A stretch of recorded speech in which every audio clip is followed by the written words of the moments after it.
चलिए गाइस आज बात करने वाले हैं हॉस्पिटल के में यूज़ होने वाले टाइप्स ऑफ फ्लूइड के बारे में। होप आप लोग मस्त होंगे, स्वस्थ होंगे और पढ़ाई कर रहे होंगे। तो चलिए जानते हैं कुछ नॉर्मल कॉमन सा और इम्पॉर्टेंट। ये बहुत कॉमन चीज़ भी है और बहुत इम्पॉर्टेंट चीज़ भी है। इसको जानना बहुत ज़रूरी भी है और नहीं जानिएगा तो ये बहुत ज़रूरी है, जान रहे हैं तो कुछ नहीं है। तो हॉस्पिटल में 4 टाइप के फ्लूइड्स आपको दिखेंगे। आईवी फ्लूइड एक होता है, नॉर्मल सलाइन होता है, एनएस। एक बोतल हो एक फ्लूइड का बोतल होता है जिस पे लिखा होता है एनएस, तो जिसको नॉर्मल सलाइन बोला जाता है। एनएस एनएस बोला जाता है नॉर्मल सलाइन, जिसमें ओनली सोडियम एंड क्लोरीन का मात्रा ही पाया जाएगा। और एक होता है रिंगर्स लैक्टेट जिसके बोतल पे लिखा रहता है आरएल, तो समझिएगा रिंगर्स लैक्टेट का सॉल्यूशन है। रिंगर्स लैक्टेट में इलेक्ट्रोलाइट लेवल बैलेंस होता है। और इसमें जो इसके कंपोजिशन के बारे में और डिटेल्स हम नेक्स्ट वीडियो में बात करेंगे। और एक आईवी फ्लूइड होता है जिस पे D5 लिखा होता है, जिसको हम डेक्सट्रोज 5% बोलते हैं।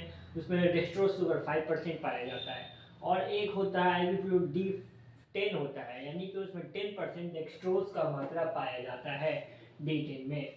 और ये कुछ जनरल फ्लूइड्स हैं जो हमारे अस्पताल में, हॉस्पिटल्स में, हेल्थ केयर सेक्टर्स में यूज़ होते हैं। और जबकि normal saline and ringers lactate में क्या डिफरेंस है, तो ये देखिए, हम देखते हैं कि ये जो फ्लूइड्स एक चार्ट में समझेंगे। फ्लूइड्स है, ठीक है। फ्लूइड्स में रिंगर्स लैक्टेट है, नॉर्मल सलाइन है। तो इसका पीएच कितना होगा?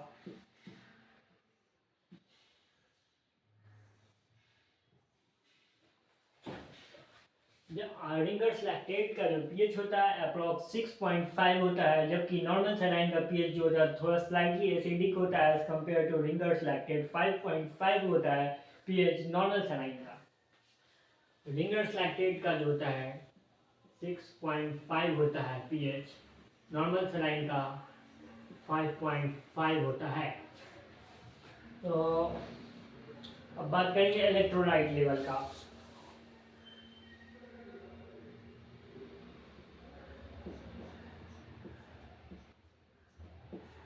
इलेक्ट्रोलाइट लेवल,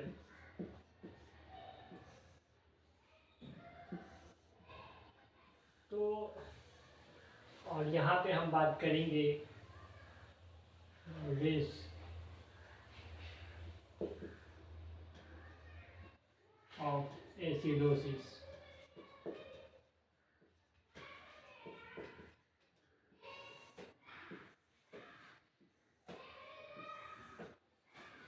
तो रिंगर्स लैक्टेट में जो होता है आपका पीएच 6.5 के अप्रॉक्स होता है। नॉर्मल सलाइन का पीएच अप्रॉक्स 5.5 होता है। और रिंगर्स लैक्टेट का में जो होता है इलेक्ट्रोलाइट लेवल बैलेंस होता है रिंगर्स लैक्टेट में, यहाँ पे बैलेंस होगा, बैलेंस्ड होगा। जबकि नॉर्मल सलाइन में आपका जो इलेक्ट्रोलाइट लेवल होता है वो आपका जो है पीएच इसका 5.5 होगा। तो इलेक्ट्रोलाइट लेवल जो इसमें बैलेंस होता है, लेकिन एनएस में स्लाइटली एसिडिक होता है इसका पीएच। इसका मतलब कि इसमें इलेक्ट्रोलाइट लेवल बैलेंस नहीं है।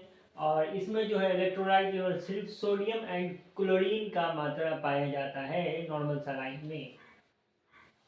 सिर्फ ओनली सोडियम एंड क्लोरीन पाया जाएगा नॉर्मल सलाइन में। अब रिस्क ऑफ एसिडोसिस, तो आरएल में रिस्क ऑफ एसिडोसिस जो होता है नहीं होता है, क्योंकि इसका पीएच अप्रॉक्स से 6.5 यानी कि 7 के करीब होता है। 6.5 होता है, यानी कि ये ना ही एसिडोसिस होगा और ना ही अल्कलोसिस होगा, नॉर्मल होगा।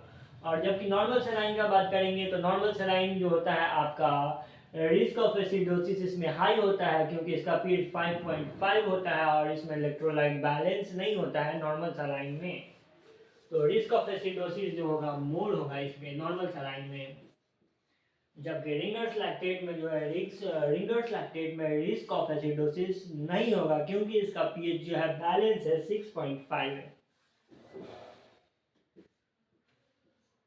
नो ठीक है, आज के वीडियो में इतना ही रहने देते। नेक्स्ट वीडियो जो हमारा आएगा तो उसमें हम डिटेल में बात करेंगे about the IV fluids, isotonic, isotonic, hypertonic and hypotonic. Okay, good luck, take care, like, share and subscribe my channel for more informative knowledge.